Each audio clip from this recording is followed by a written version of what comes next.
ආයුබෝවන් හැමෝටම අපේ ගෙදර කිචන් channel එකෙන් ඔන්න මම අදත් ඇවිත් ඉන්නවා ඔයාලත් එක්ක රසට දම්ගෝව සැලඩ් එකක් හදන්න.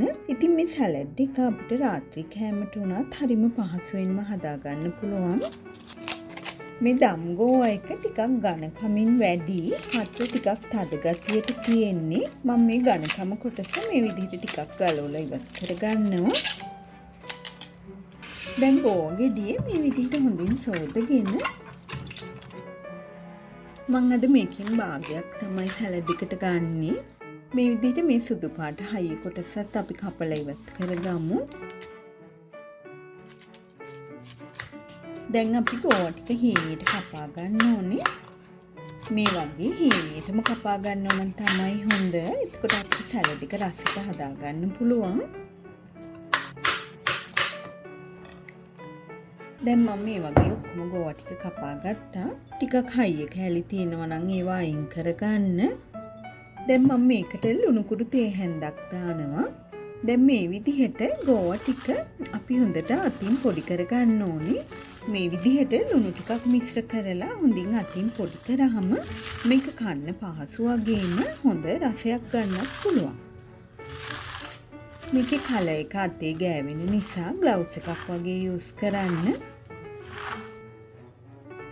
මම දැන් මේක විනාඩි 10ක් 15ක් වගේ මේ විදිහට වහලා තියලා ලුණු ටික කපා ගන්නවා.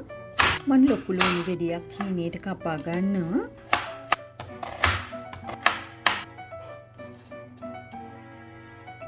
තක්කාලි ටිකක්,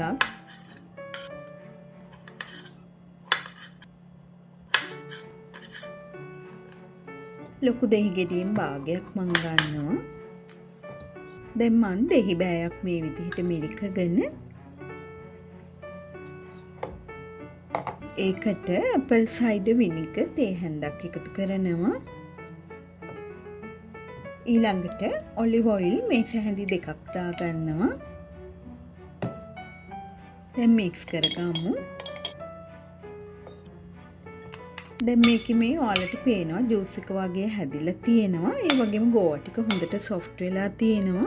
ඔයාලට ඕනනම් ගෝවා ටික මිරිකලා ඒ වතුර ටික ඉවත් කරගන්න. මම මේ විදිහටම තමයි හදන්නේ. දැන් මම ලුණු තක්කාලි ටික මේකට එකතු කරගන්නවා. ඊළඟට අපි හදාගත්තු මිශ්‍රණය මේකට දාගෙන හොඳින් කලවම් කරගමු.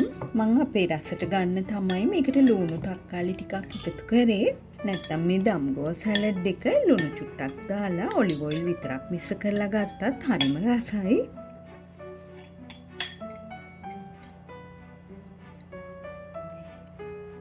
ඉතින් ඔන්න මං හරිම ඉක්මනට මේ විදිහට රසට අපේ දම්ගෝව සැලඩ් එක හදාගත්තා. අපි එහෙනම් තවත් රසවත් කෑමක් හදන්න ඉක්මනින්ම හම්බ වෙමු. ඔයාලට සුබ දවසක්.